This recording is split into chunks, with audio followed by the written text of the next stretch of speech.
दादान.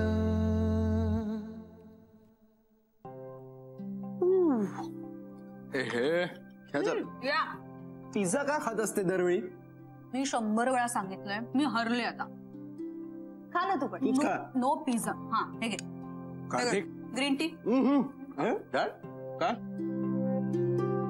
काय काय प्रॉब्लेम काय बाळा तुझं? काय झालं? Everything school. होल्डिंगच्या परमिशन साठी मिळालेले पेपर्स तू पालिकेच्या ऑफिस मध्ये जाऊन टराटरा फाडून टाकलेस.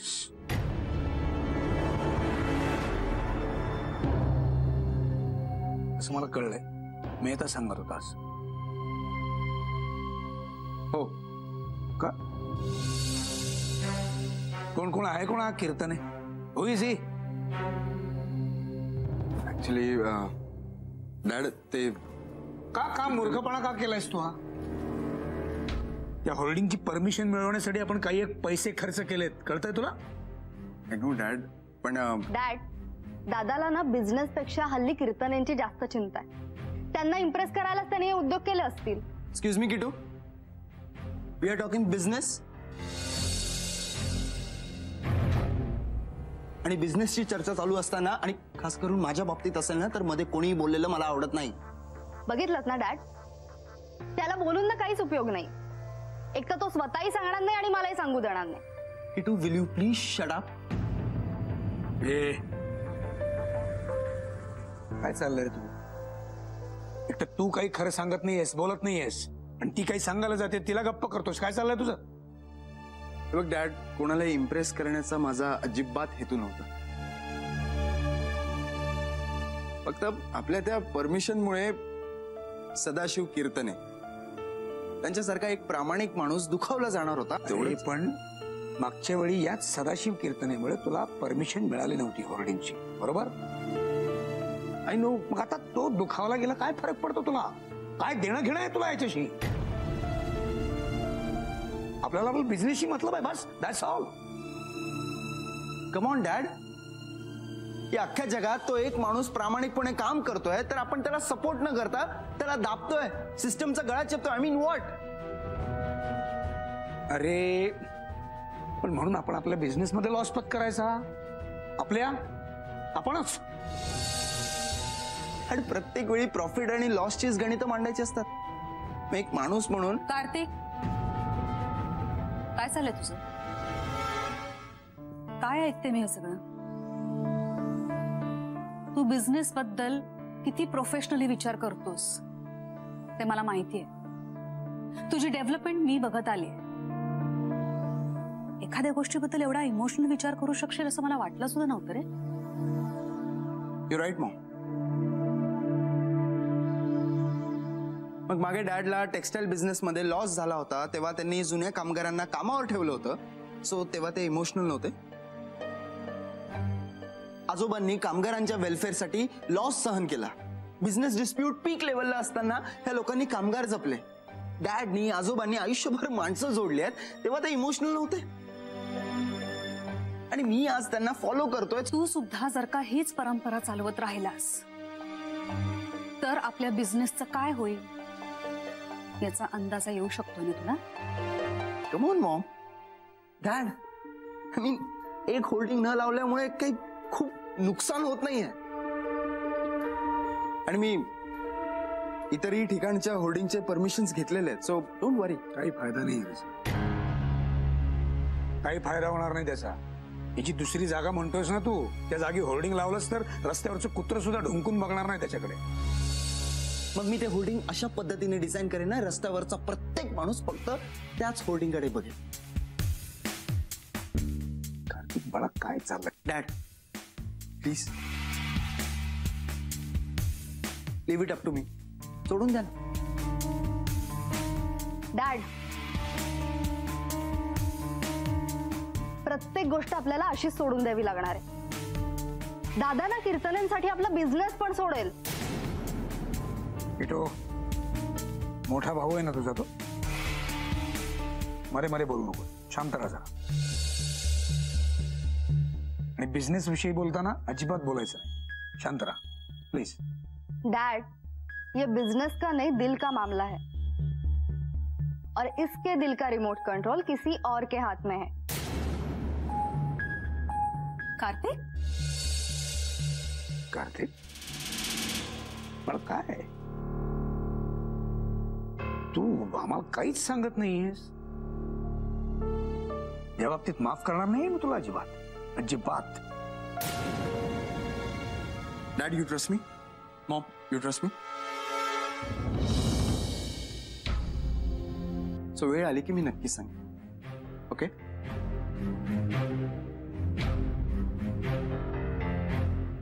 आणि मी बाकी बऱ्याच ठिकाणी होर्डिंग्स लावायची व्यवस्था केलेली आहे. Suchil, good night everyone. Good night Kitu.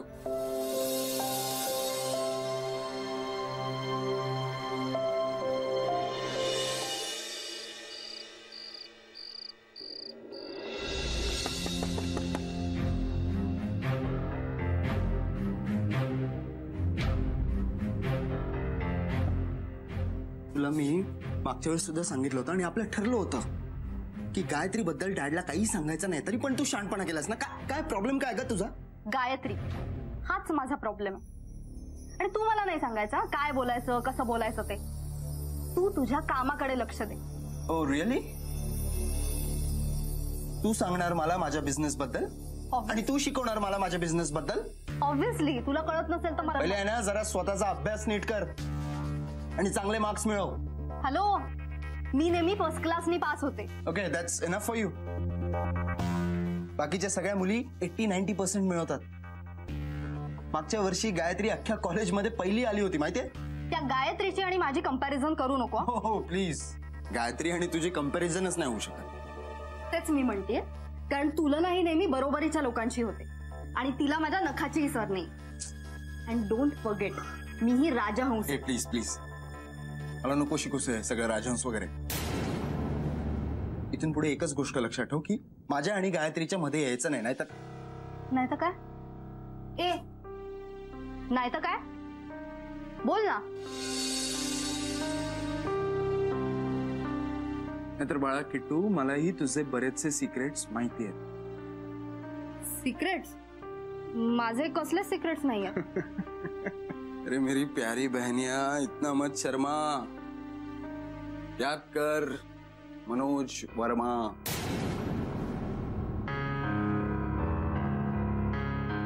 दादा, अरे असं. अरे असं काय? अफेअर होतं तुमचं बराच काळ, प्रॉपर अफेअर. आणि मी जर का मध्ये पडलो नसतो ना तर अडकली असतीस तू वाईट. सगळ्यांना कळलं असतं. सो या तुझ्या भावानेच वाचवलंय तुला, रिमेंबर. दादा, तू एवढा का चिडतोस? आय नो तू मला खूप हेल्प केली आहेस, पण तू असं मला ब्लॅकमेल करणार आहेस का? ते त्या मुलीसाठी. गायत्री नाव आहे तिचं. इथून पुढे एकेरी नावाने हाक मारायची नाही तिला. तू गायत्रीला गायत्री वहिनी असं म्हणायचं.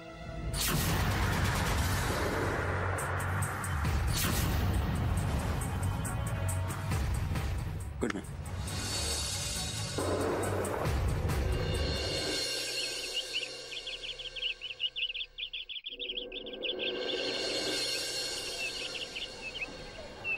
अनु, कार्तिक भेटला होता का परत? नाही ना यार. पण तुम्ही तर कॉफी प्यायला जाणार होतात ना? नुसतं प्रॉमिस केलंय त्याने. कधी नेतोय काय माहित. पण काहीही म्हणा, कार्तिक हिरोच आहे. हे मी तुला पहिल्यापासूनच सांगत होते.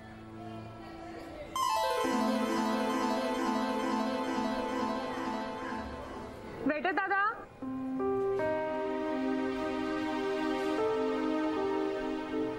किती झाले? 240. बघा, अजून तोंडी परीक्षाच देतोय. लेखी कधी देणार आहे कोण जाणे. दादा, बिल बुक अजून प्रिंट होऊन आलं नाहीये का? मॅडम, सारखं सारखं का बिल मागता तुम्ही? समजा आम्ही तुम्हाला बिल दिलं तर काय डिस्काउंट मिळणार आहे का तुम्हाला? दादा, साधं बिल मागितलंय मी तुम्हाला. तुम्ही मला म्हणाला होतात की पुढच्या आठवड्यात बिल देईन म्हणून. प्रिंट होऊन आलं नाहीये का अजून? मॅडम मला खरंच माहित नाही, तुम्ही मालकाला विचारा.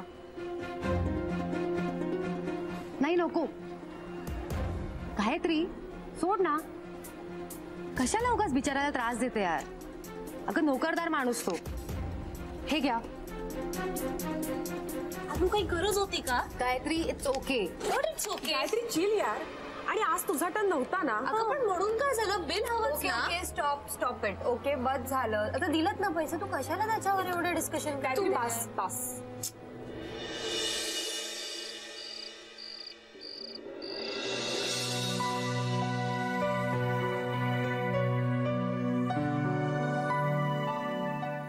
₹152 बिल कुठे आहे? बाबा, मला त्याचं बिल मिळालं नव्हतं. मग तू मागायला होतस? नाही, मी मागितलं होतं, पण ते म्हणाले की अजून बिल प्रिंट होऊन आलं नाहीये. म्हणजे मी मागच्या आठवड्यात पण त्यांना 2दा बिल मागितलं, पण त्यांनी नेहमी उडवाउडवीचीच उत्तरं दिली. कुठल्या हॉटेलमध्ये गेली होतीस तू? कॉलेज कॅन्टीन मध्ये. कॉलेजचं कॅन्टीन?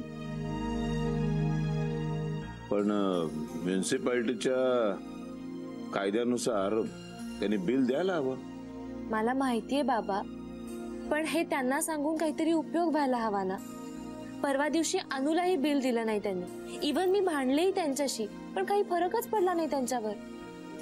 ठीक आहे, मी बघतो काय करायचं ते. बाबा, मी बिल जमा केलं नाही कारण मला खरंच बिल मिळालं नव्हतं. वाटल्यास तुम्ही पियू आणि मैत्रीला विचारू शकता. खरंच एवढं बिल झालं होतं. वेडी आहेस का गायत्री? माझा तुझ्यावर पूर्ण विश्वास आहे. काळजी करू नकोस. जा, जाऊन झोप जा. गुड नाईट बाबा. Good night.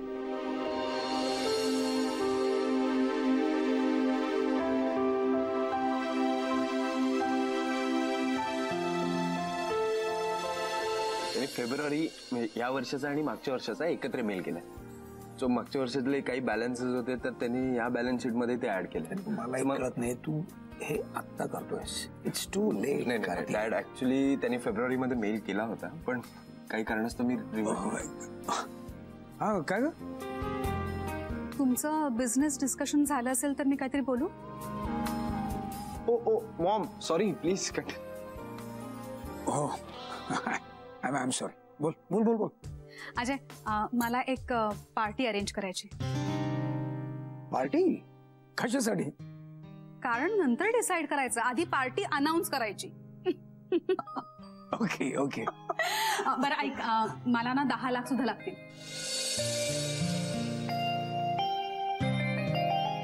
होतील, अकाउंटला ट्रान्सफर होतील. Thank you so much. चालू द्या.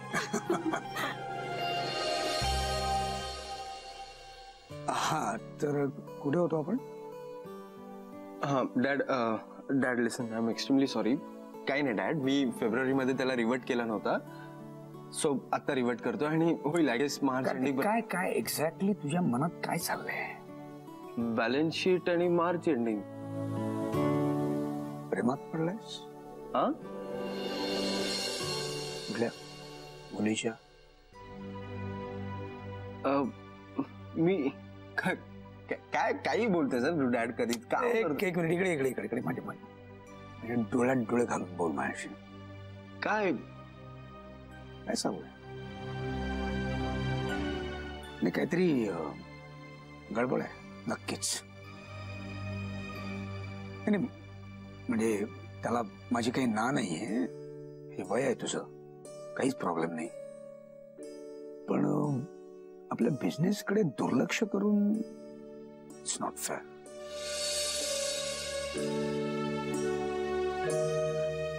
फार मेहनतीने हे उभं केलं ना सगळं आपण. सो प्लीज, पण इकडेही जरा थोडस जातीने लक्ष दे. नाही, तू देतोयस हे सगळं करतोयस तू, पण थोडस इथेही लक्ष दिलंस तर जे तुला साध्य करायचंय ते लवकर साध्य होईल, एवढीच माझी अपेक्षा आहे. बस. डॅड, मला माहिती नाही तू कोणत्या कॉन्टॅक्ट मध्ये बोलतोय, पण मे बी माझं लक्ष नसेल. इथून पुढे मी तुला बोलायची एकही संधी देणार नाही. I promise. Thank you. Thank you sir. Give me high five. हा, तर मला एक सांग डॅड, मागच्या वर्षीचा जो मेल आहे, मागच्या वर्षीची बॅलन्स.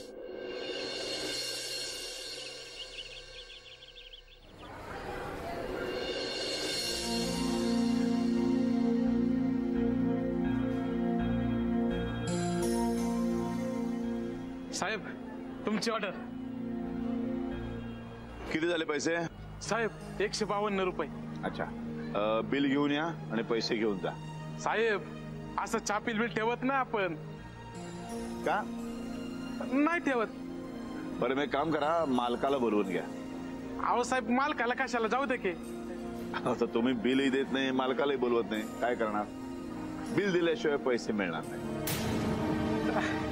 आणता का बिल? आणता. आणतो. मालकाला हो घेऊन या. हो मालक, अहो ते बिल मागताय ना. कोण हे? हा, त्यांना सांग बिल देत नाही आपण. अहो मी सांगितलं ना, ते ऐकत नाही.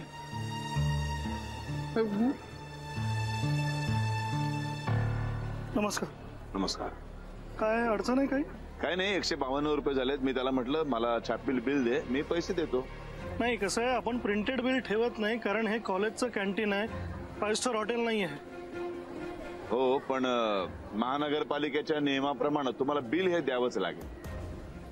हे बघा, बिल काय मिळणार नाही तुम्हाला. काय हे जे काय पैसे झाले ते देऊन टाका, विषय संपवा. नाही, असा विषय संपू शकत नाही. बरं, मला एक सांगा, हे कॅन्टीन चालवण्याचं लायसन्स आहे तुमच्याकडे? त्याच्याशी तुमचा काय संबंध? हे बघा, या असल्या धमक्यांना कुठेतरी बाहेर द्या, कळलं का? मला माझे पैसे द्या. छापील बिल दिल्याशिवाय मी पैसे देणार नाही. कशासाठी किरकिर करताय साहेब? ही किरकिर करत नाही मी, या माणसाकडे फक्त छापील बिल मागतोय. छापील बिल द्या, पैसे घेऊन जा. छापील बिल मिळणार नाही. त्या अर्थी तुम्ही बिल देत नाही, याचा अर्थ तुम्ही भ्रष्टाचार करताय. भ्रष्टाचार? 152 रुपयाचं खाऊन उगाच 10,000चं बिल झालंय असा आव आणू नको, कळलं का? माझे पैसे ठेव. चल. तुम्हाला कळतंय तुम्ही कोणाशी बोलताय? अरे तू कोणी काय असे ना, तुझ्यासारखे 56 पाहिले, कळलं का? माझे 152 रुपये ठेवून निघ. चल. जोपर्यंत तू बिल देत नाहीस तोपर्यंत 152 रुपये तुला मिळणार नाहीत, लक्षात ठेव. बिल मिळणार नाही. खा. चालतं हो.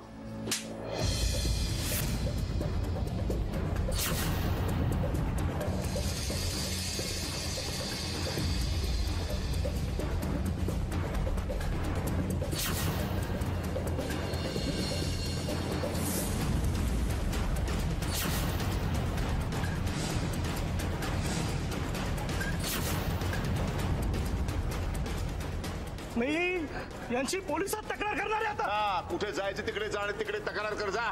याला पैसे द्यायचे नव्हते तर सरळ सांगायचं ना. ही अशी दादागिरी कशाला करायची रे? ही दादागिरी नाहीये, ही तुला योग्य ती समज दिली, लक्षात ठेव. तुला ना आता पोलिसच प्रसाद देतील. नाही नाही नाही नाही नाही, महाप्रसादच द्यायला सांगतो त्यांना. थांब. एवढं आरडाओरडा करायला काय झालं? प्रिन्सिपल साहेब, याने विनाकारण माझ्यावर हात उचललाय. आता मी याला अद्दल घडवणार आहे. बघा, तुला माहितीये कोण आहेत ते? अरे कोणी का असे ना, आता मी नाही याला सोडणार. थांब, मला बोलू दे त्यांच्याशी. कीर्तने साहेब, तुम्हाला काही प्रॉब्लेम होता तर माझ्याशी बोलायचं होतं. ही अशी डायरेक्ट ऍक्शन कशाला घेतलीत तुम्ही? त्या क्षणी ऍक्शन घेतली ना तरच माणसं सुधारतात. अरे पण माझी चूक होती कशावरून? सर, यात बाबांची काही चूक नाहीये. त्यांनी फक्त प्रिंटेड बिल मागितलं.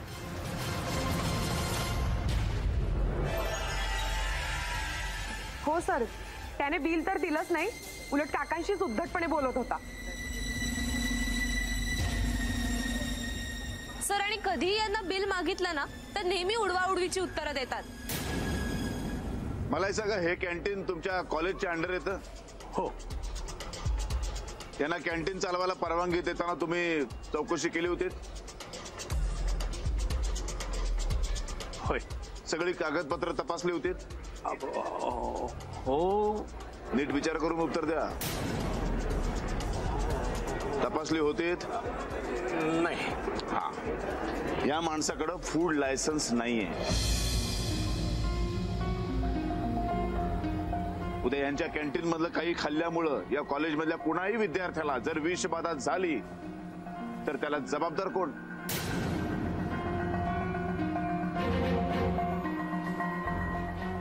तुम्ही का? हा, कोण जबाबदार आहे त्याला? पोलीस तुम्हाला जाब विचारतील, कारण तुम्ही प्रिन्सिपल आहात. ह्याची जबाबदारी तुम्हाला घ्यावी लागेल. तुम्ही सरळ आतमध्ये जाल. दोषी तुम्ही आहात. इथे प्रश्न 152 रुपयाचा नाहीये, ह्याच्या दादागिरीचा आहे, ह्याच्या भ्रष्टाचाराचा आहे. सर, तुमचं सगळं बरोबर आहे. नाही म्हणजे मी यापुढे याला प्रत्येकाला बिल द्यायचं कंपल्शन करेन. प्रश्न कंपल्शनचा नाहीये, ह्याच्या लायसन्सचं काय? उद्या काहीतरी अशी विपरीत घटना घडली तर त्याला जबाबदार कोण? तुमच्या लक्षात येते, पोलीस तुम्हाला घेऊन जातील, दोषी तुम्ही ठराल.